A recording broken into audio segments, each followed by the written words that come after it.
Hello mga kasimpleng buhay, welcome to Dondon TV. Ipapakita ko lang sa inyo kung ano yung sistema ng lugar namin dito sa Occidental Mindoro, tsaka yung mga bangka na nakataas. Yan, nakakatuwa isipin kasi guys, panahon na naman ng tunahan ngayon at malapit na ulit kami mangisda, pinapalagpas lang namin yung bagyo.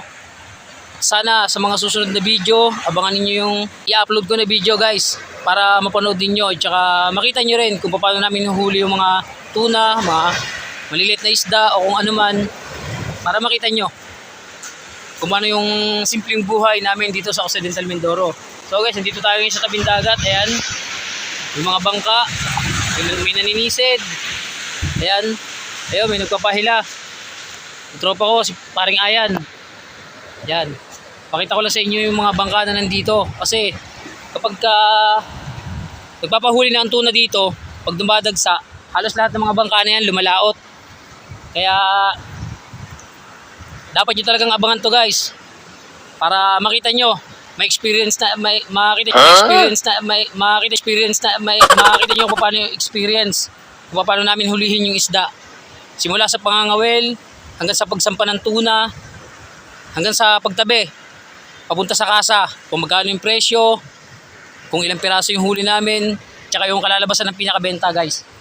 Ito, tignan nyo, yung mga nangangawil sa bukana, ayan, ito yung bukana namin dito, ayan, huhuli sila dyan, inuwi nila sa kanila, niluluto, inuulam, talagang halos lahat nakakahuli ng tuna, pag talagang maganda yung season namin dito ng tuna. Umpisa na yun ngayon. Marami na nakakahuli. Yung iba, isang gabi lang, may nakahuli ng 5, may nakahuli ng 8, may 2. Pero umpisa pa lang yan. Kasi dito talagang sobrang dami. Tsaka malalaking isda talagang nahuhuli namin. At yun lang ang gusto kong makita nyo muna ngayon guys. Paniwala natin yung video. Kaya sana abangan ninyo. Maging updated kayo sa lahat ng mga video na i-upload natin, gagawin natin. Guys, nasa malayo na yun. Palaut na yun, malaking bangka siya. Kaya niyang magkarga ng mga 30 pieces to 40 pieces na tuna. Nakahuli sila ng maganda. Yun, may namamana. Ayun, yung tao na yun. May namamana.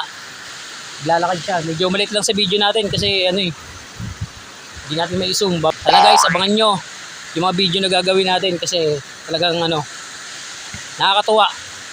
Tsaka masaya. Pagka sa tuwing lumalaot kami na ganun, na nakakahuli kami ng isda para sa pamilya. Ayan, yung mga pangulong, ayun, yung mga pangulong.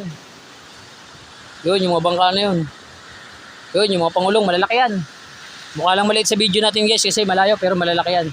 Na-excite ako, unang video ko pa lang to, na-excite ako. Gumawa ng sariling channel para sa mga tropa ko, lalo sa mga tropa ko na taga Maynila.